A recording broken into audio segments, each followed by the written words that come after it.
Bonjour ou bonsoir à toutes et tous.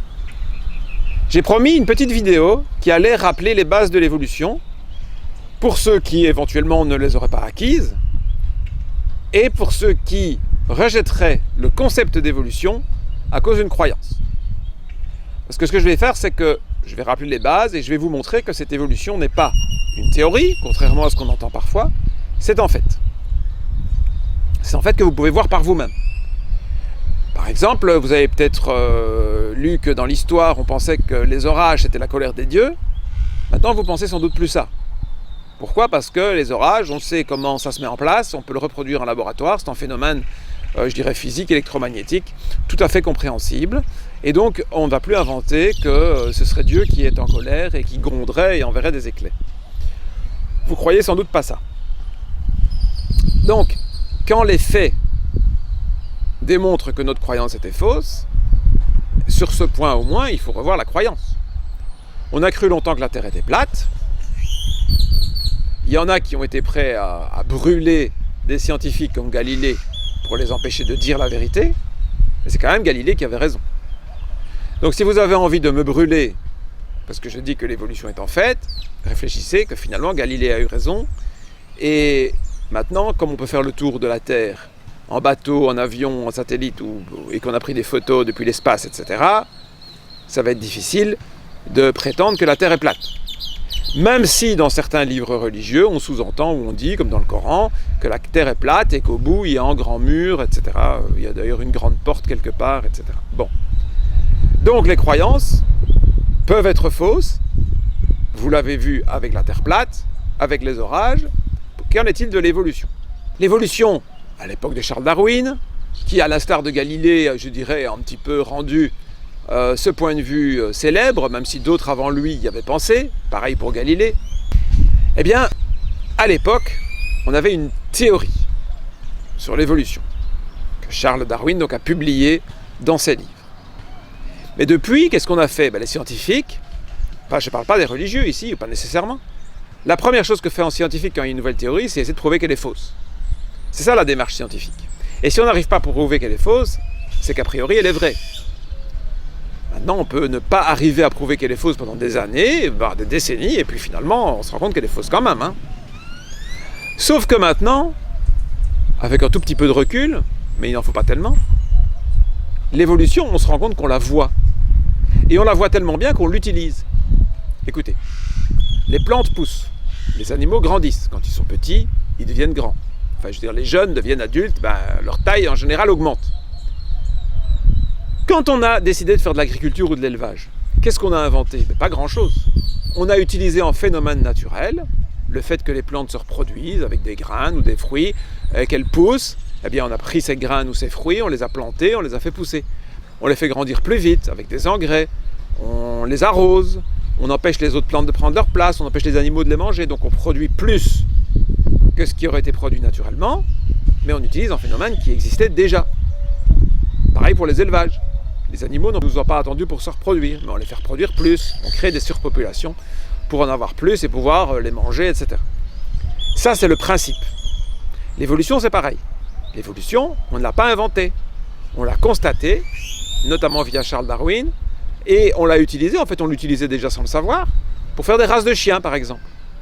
Les races de chiens se basent sur l'évolution. On a des chiens de taille moyenne, de couleur moyenne, ils se reproduisent et on garde les plus petits et les plus clairs.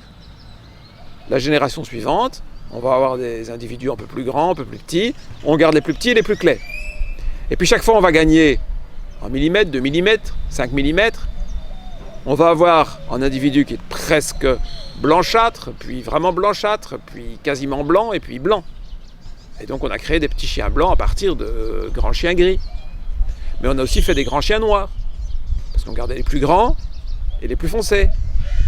Voilà, donc on maîtrise l'évolution, un phénomène naturel, on l'a maîtrisé dans notre intérêt. Alors, dans la nature, c'est ce qui se passe. On a d'ailleurs plein d'exemples. Ici, au Yucatan, je pourrais vous parler des arbres qui sont beaucoup plus petits que dans la forêt, dans un autre état du Mexique, le Chiapas, où les arbres sont beaucoup plus grands. Et pourquoi est-ce qu'ils sont plus petits ici ? Entre autres parce qu'il y a beaucoup de vent et des ouragans. C'est simple à comprendre.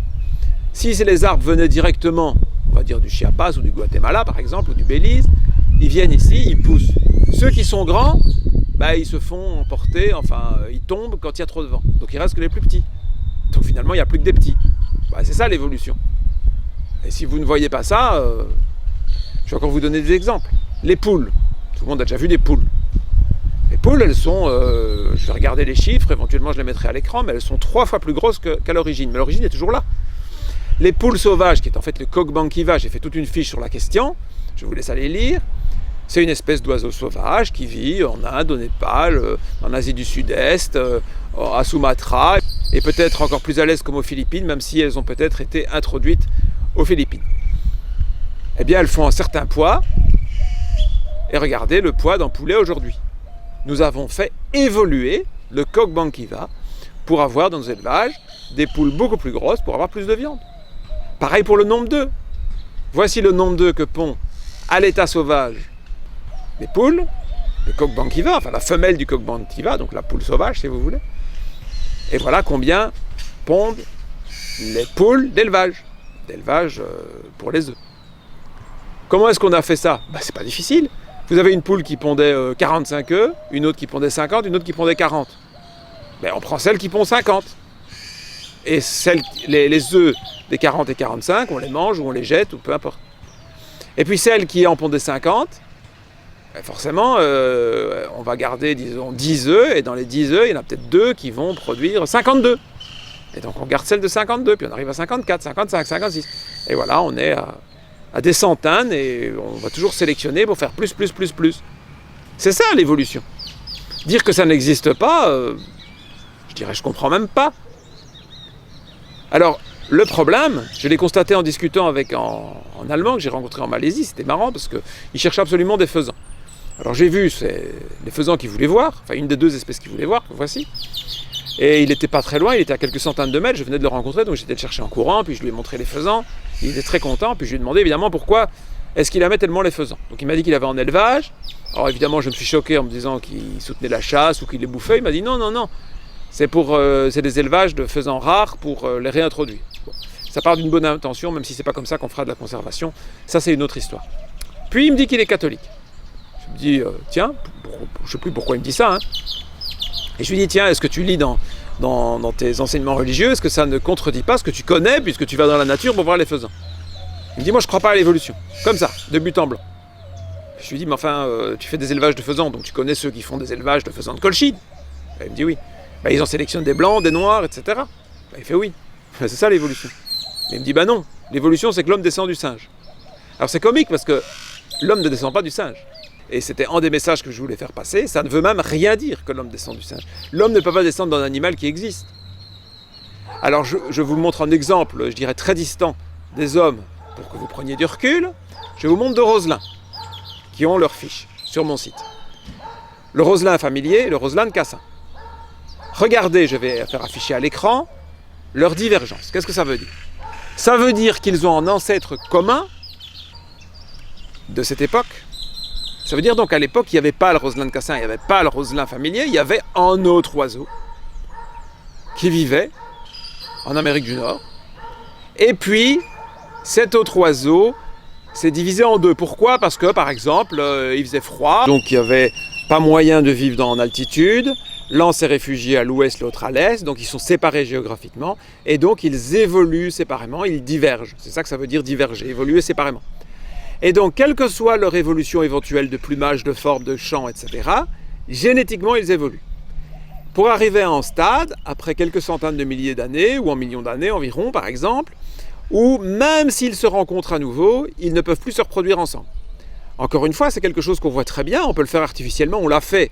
C'est plus des expériences qu'on a besoin de faire. On prend un cheval qui est en équidé de l'hémisphère nord, on le croise avec un âne qui est en équidé d'Afrique de l'Est, et ils font des jeunes, d'accord, mais ces jeunes sont stériles. Voilà. Donc forcément, il y a une barrière génétique, et les 2 continueront à évoluer séparément, quoi qu'on fasse. C'est le cas des rosselins. Et maintenant, il y a tous ces millions d'années de divergence, et finalement, ils se ressemblent quand même toujours pas mal. Et dans notre classification, on dit que ce sont 2 espèces différentes de même genre. Est-ce que le roselin de Cassin descend du roselin familier ou le roselin familier descend du roselin de Cassin ? Ni l'un ni l'autre, évidemment. Ils ont simplement un ancêtre commun. À l'époque, il y avait un oiseau qui n'était ni le roselin de Cassin, ni le roselin familier. Il a évolué en 2 branches différentes, en fait en 3, mais je ne vais pas insister sur le 3e. L'an est devenu le roselin familier et l'an est devenu le roselin de Cassin. Voilà. C'est le cas avec le chimpanzé, le bonobo et l'être humain. On ne descend pas du singe, évidemment, on ne descend pas d'un animal connu aujourd'hui, on descend d'un ancêtre commun. Il y avait un animal qui vivait il y a un certain nombre de millions d'années, mais moins que les roselins, où il y avait une espèce, elle s'est divisée en plusieurs, plus que 3 en fait. L'un dans la forêt tropicale, l'autre dans la savane, séparés par la vallée du Rift, etc., qui sont devenus des espèces différentes. Donc on ne descend pas du singe, le chimpanzé ne descend pas de l'homme ne descend pas du chimpanzé, nous avons un ancêtre commun. Et si on remonte plus loin, le chimpanzé, le bonobo, l'humain et les autres hominidés, à savoir les gorilles, les orang-outans, etc., ont un ancêtre commun avec les singes. Et le fait qu'on ait tous un ancêtre commun, on nous classe dans un ordre, l'ordre des primates. Vous pouvez vérifier, tous les scientifiques sont d'accord avec ça, sans exception. Et donc, petit constat, les roselins ont commencé à diverger il y a bien plus longtemps que l'homme par rapport au chimpanzé. Leur divergence génétique est d'ailleurs plus grande. C'est logique parce que la divergence génétique, elle est proportionnelle au temps de divergence. Eh bien, on les classe dans le même genre alors que nous, on nous classe aujourd'hui dans un genre différent des chimpanzés. On nous appelle Homo sapiens, le chimpanzé s'appelle Pantroglodytes. Alors, quel est le problème? C'est juste du politiquement correct. Si on voulait être scientifiquement correct, on appellerait le chimpanzé Homo troglodytes. Parce qu'en fait, il fait partie du même genre que nous. Nous faisons partie du même genre que lui, peu importe, il n'y a pas d'ordre de priorité. Vous voyez comment le politiquement correct et les croyances influent encore sur la science. D'une part, on n'ose pas toujours nommer les choses telles qu'elles sont, de peur de choquer. C'est comme ça qu'aux États-Unis, dans les écoles primaires, secondaires, on n'a pas le droit de parler d'évolution de peur de choquer les croyances religieuses. Alors que dans les universités, on n'étudie que ça. Hein, c'est tout à fait paradoxal et incohérent. Et comment est-ce que des croyances font qu'on rejette des faits scientifiques tout à fait avérés? Donc, en résumé, l'homme ne descend pas du singe. Quelle que soit votre croyance religieuse, le fait que la vie évolue, c'est un fait. Tout comme le fait que les humains naissent petits et grandissent, tout comme le fait que la Terre n'est pas plate. Ce sont des faits. Et si vous pensez que Dieu a créé tout ça, il a simplement créé une vie qui évolue. Que ça vous plaise ou pas, c'est comme ça. Ici, dans le Yucatan où je suis, tout est plus petit. Les arbres sont plus petits, probablement parce que les plus grands sont contre-sélectionnés, parce qu'ils sont renversés par les ouragans, donc il reste que les petits. Donc la forêt elle-même a évolué, mais du coup, pour vivre dans les petites forêts, il y a des petits oiseaux. Par exemple, on a des plus petits pics du genre Melanerpes. Le Melanerpes, c'est un genre de pic, voilà, par exemple, il y a le pic de Santa Cruz, il y a le pic à couronne rouge, ce sont tous des pics de taille moyenne, pour ceux qui connaissent en Europe, de la taille du pic et pêche plus ou moins, mais il y en a un seul qui est tout petit, c'est le pic du Yucatan. Mais on peut parler aussi de l'oriole orange. Il y a plein d'orioles de couleur orange, mais l'oriole orange qui est endémique au Yucatan, c'est le plus petit. Et on peut parler du moqueur noir. Le moqueur, c'est une grande famille américaine, avec toutes sortes d'espèces. Mais le moqueur noir, c'est un des plus petits de la famille. Il est endémique à la péninsule du Yucatan, etc., etc. Vous voyez? Et donc, si on introduit maintenant, il ne faut pas le faire, parce qu'on va perturber les écosystèmes, mais une nouvelle espèce animale sur le Yucatan, en quelques dizaines ou en centaines d'années, vous allez voir qu'il devient plus petit. Voilà. Cette évolution n'est pas possible de la nier, puisqu'elle est visible et reproductible. Voilà, j'espère que cette vidéo très simple, très courte, relativement courte par rapport à ce que je fais d'habitude, vous aura intéressé. Et je vous dis à bientôt avec une vidéo notamment qui va parler de l'évolution des passereaux. Donc je vous raconte ça dans une prochaine vidéo, avec grand plaisir. Sans doute que je la tournerai du Mexique, mais je quitte le pays déjà, enfin déjà ça fait 6 mois, le 5 mai, pour mieux y revenir, je l'espère. Je vous en reparlerai dans une autre vidéo également. Merci et à bientôt.